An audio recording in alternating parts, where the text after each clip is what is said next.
Bonjour, dans cette vidéo, nous allons voir comment utiliser PSIM pour l'étude de circuits en régime sinusoïdal et non plus en régime continu. Donc vous voyez à l'écran un schéma très simple, donc avec deux charges, une résistance, une bobine, alimentée par un générateur de tension sinusoïdale. Alors ce générateur de tension, je l'ai configuré pour qu'il génère une tension maximale de 5 volts à une fréquence de 50 Hz. Faites attention, la fréquence par défaut elle est de 60 Hz, qui est le standard aux États-Unis, mais malheureusement pas en Europe. J'ai configuré également mon bloc Simulation Control. J'ai mis la valeur par défaut pour le time step, donc 1 × 10 puissance moins 5 secondes entre chaque intervalle de calcul, et un total time de 0,2 secondes, ce qui correspond à 10 périodes à 50 Hz. C'est des settings qui vont bien pour ce montage très simple. Alors, comme je suis en régime sinusoïdal, pour observer mes tensions et mes intensités, je vais utiliser des voltmètres ou des ampèremètres, mais en mode AC, et non plus en mode DC, comme c'était le cas. Donc pour observer le courant, donc je prends un bloc ampèremètre dans la catégorie AC. Pareil pour le voltmètre, je vais choisir dans la catégorie AC. Donc toujours pareil, un clic droit pour faire la rotation. Je vais câbler ce voltmètre en parallèle. Donc là j'appuie sur W pour sur le clavier sur la touche W pour sélectionner l'outil câblage. Et je câble mon voltmètre en parallèle de mon générateur de tension. Mon ampèremètre, lui, va me donner le courant qui circule dans mes charges sont en série. Alors, comme précédemment, comme pour la vidéo précédente, on va configurer nos voltmètres et nos ampèremètres pour afficher directement les mesures dans le schéma. Donc je clique sur le bloc ampèremètre et je sélectionne l'option Show Probes Value During Simulation. Pareil pour le voltmètre, Show Probes Value During Simulation. Et je peux maintenant lancer la simulation. Donc, soit je vais dans le menu Simulate, Run PSIM Simulation, soit j'appuie sur la touche F8 de mon clavier. Ok, la simulation a été très rapide, j'ai les résultats qui s'affichent directement. Donc j'ai ma valeur efficace, puisqu'en mode AC, mes voltmètres et ampèremètres me donnent des valeurs efficaces. C'est vrai en simulation dans la réalité également. Vos voltmètres, vos ampèremètres, en réalité, lorsqu'ils sont configurés en mode AC, nous donnent des valeurs efficaces. Donc là j'ai une valeur efficace de 3,38 volts, qui correspond bien à 5 divisé par racine de 2, la valeur max divisé par racine de 2. Et pour le courant, j'ai une valeur de 6 mA. Donc là, ça dépend vraiment des valeurs de résistance et d'inductance que vous avez rentrées. Mais en tout cas, j'ai mes valeurs efficaces qui s'affichent directement sur mon schéma. Alors, on pourrait vouloir observer les variations de ces tensions. Ça serait toujours intéressant. Ça ne sera pas possible avec un ampèremètre ou un voltmètre. C'est ce qu'on ferait en réalité avec des oscilloscopes. Avec PSIM, on a aussi cette fonction oscilloscope, à travers un logiciel, une extension de PSIM qui s'appelle SimView. Alors, je vais vous montrer maintenant comment utiliser SimView. Premièrement, dans votre schéma, il va falloir indiquer quelles sont les grandeurs que vous voulez observer. Quelles sont les grandeurs dont vous voulez observer les variations. Alors, vous pouvez le faire de plusieurs façons. Une façon simple, c'est de cliquer sur vos charges et vous avez les champs Current Flag et Voltage Flag qui sont par défaut à 0. Si vous les mettez à 1, eh bien, cela veut dire que vous allez pouvoir observer dans un graphique le courant qui traverse cette résistance ou la tension qui traverse, la tension aux bornes de cette résistance. Même chose aux bornes de l'inductance. Si je double-clique sur l'inductance, je peux choisir que le courant et la tension aux bornes de cette inductance soient disponibles pour un affichage. Okay. Donc une fois que j'ai mis ces flags à 1, ces drapeaux à 1, je peux lancer ma simulation. Donc je clique sur F8 sur mon clavier. La simulation est lancée. Alors, En général, sur les PC du lycée, SimView se lance directement, une fois que vous avez lancé la simulation. Si c'est pas le cas, vous n'avez qu'à cliquer sur Run SimView sur cette fenêtre. Ok. Donc, lorsque SimView se lance, en fait, il vous affiche dans cette fenêtre, dans la partie gauche, tous les signaux qui sont disponibles. Et donc là, parmi les signaux disponibles, bien, il y a celui de l'ampèremètre, celui du voltmètre, et il y a aussi tous les flags que j'avais mis à 1 au niveau de mon inductance, c'est pour ça que j'ai L entre parenthèses, ou au niveau de ma résistance, c'est pour ça que j'ai R entre parenthèses. Alors si dans un premier temps je veux observer juste mes tensions, la tension aux bornes de ma résistance, la tension aux bornes de mon inductance, je sélectionne simplement les deux signaux, et j'appuie sur Add. Ok, donc ces deux variables vont être affichées. J'appuie sur OK, et je vois dans un beau graphique, je vois mes deux tensions s'afficher. Donc j'ai une légende en haut, en vert c'est la tension aux bornes de l'inductance, en rouge c'est la tension aux bornes de la résistance. Ok, donc cette interface graphique elle est beaucoup plus facile à manipuler que celle d'un oscilloscope. Je vais vous montrer quelques fonctions. Alors une première chose que vous pouvez voir, c'est que c'est très visible avec la tension aux bornes de l'inductance, mais on a un temps d'établissement de la tension. La valeur max augmente. PSIM est un logiciel qui permet de simuler ce qu'on appelle les régimes transitoires, donc le moment où le courant s'établit dans l'inductance. Nous, c'est pas ça qui nous intéresse pour l'instant, on va juste se restreindre à la dernière moitié de cette fenêtre, donc après 0,1 seconde et avant 0,2.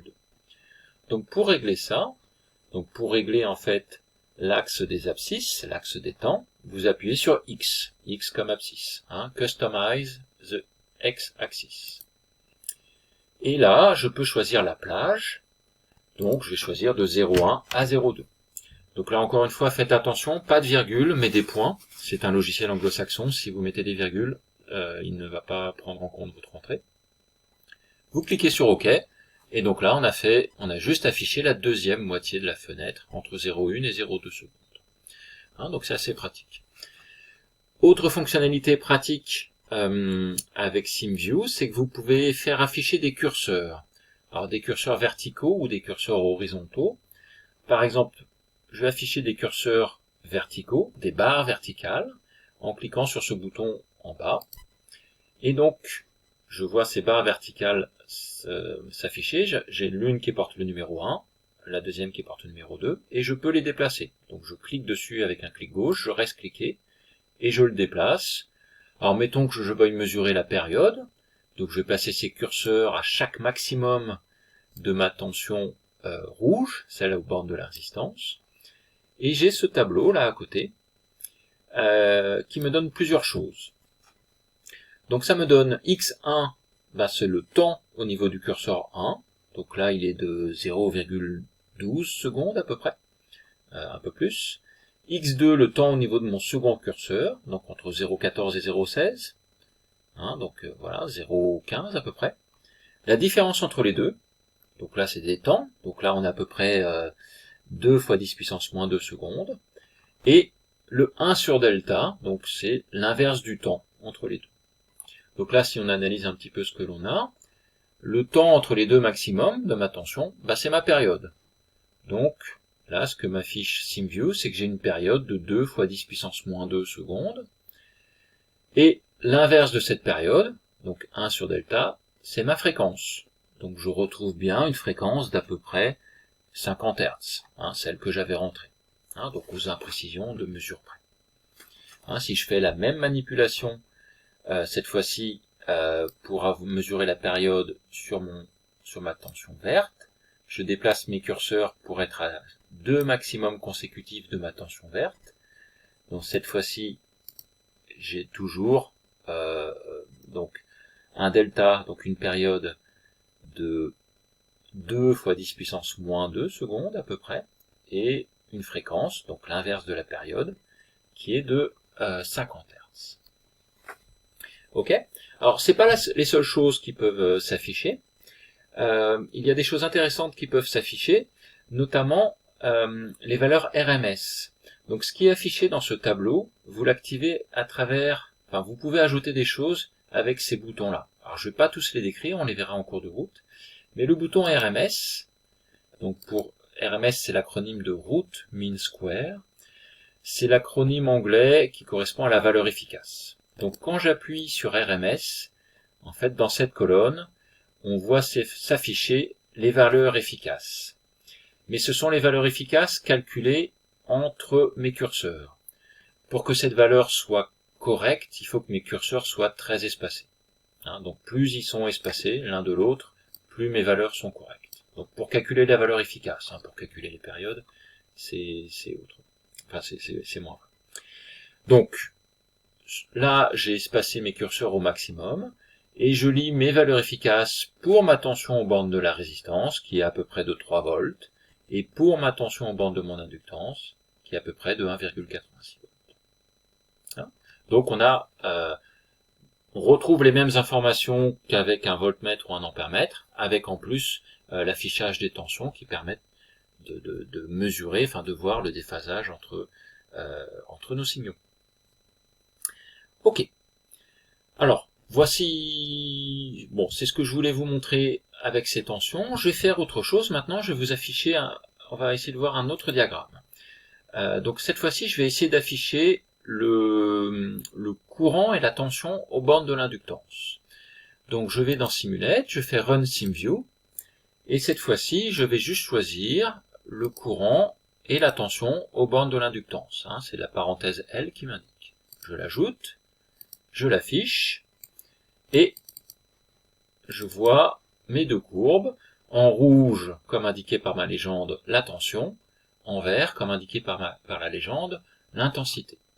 Alors on voit qu'il y a un problème tout de suite, c'est que ma tension a une amplitude bien supérieure à celle de mon courant, donc les afficher en même temps dans le même graphique, avec la même échelle, eh bien ça veut dire que je ne peux pas voir ce qui se passe sur le courant.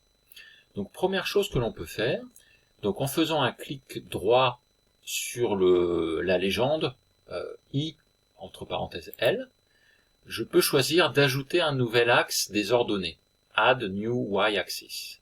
Donc ça veut dire que je vais avoir une nouvelle échelle en cliquant ici.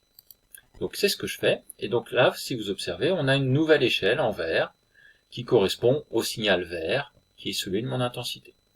Donc là, je peux mesurer l'amplitude de mon signal rouge, qui correspond à ma tension, en utilisant l'axe sur la gauche, et l'amplitude de mon intensité, en utilisant l'axe qui est sur la droite. Donc je vois que j'ai une intensité qui est à peu près à 8 mA, un peu plus, aux bornes de mon inductance. Les mêmes fonctions sont valables. Si je veux n'avoir que les variations entre 0,1 et 0,15 secondes, je vais sur X et je rentre ma plage entre 0,1 et 0,15 secondes. Voilà.